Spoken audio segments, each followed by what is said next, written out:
My wife, she likes to read books by millionaire grifters, people who inherited millions of dollars, or maybe they got lucky one time on something stupid like crypto or whatever. And then they write a book. It's like, here's 3 simple rules for how you can be just like me, okay?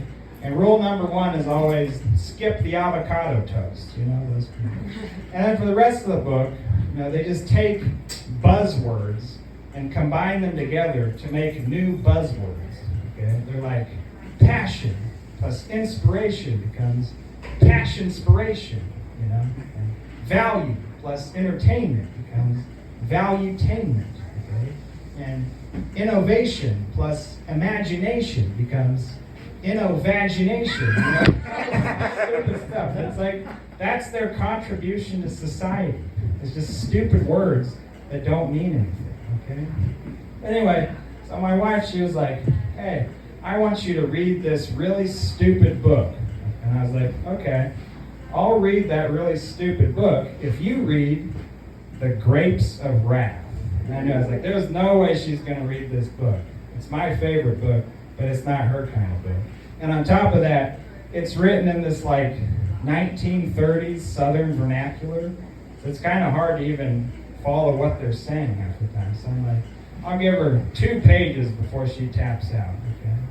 But then, a few days ago, she said to me, she's like, hey, guess what? I finished reading The Grapes of Wrath.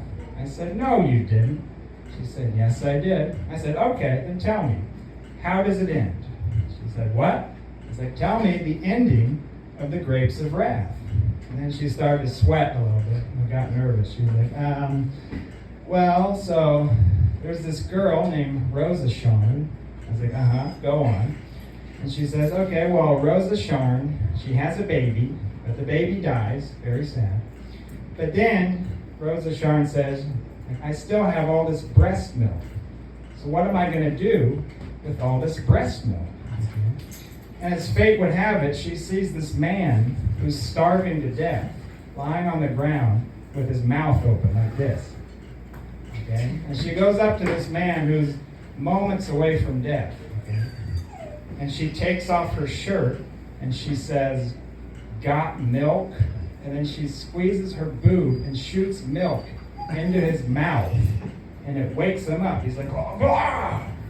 And he says, by God, you saved my life. Because the nutrients from the breast milk saved us from starving to death. And she said, and that is how The Grapes of Wrath ended. And I looked at her and I was just like, what the fuck? You actually read the book. That's exactly right. I was like, God damn it. So yeah, now I'm in trouble. Okay, I'm in big trouble. So I don't know if anyone here brought a gun with them, but if you did, please shoot me. I have a knife. Or stab me, okay? Because I'm pretty sure I would rather die than read Entrepreneurship by Dave Ramsey. Okay? Anyway, that's all I want to talk about. I'm Stewart Pidfellow.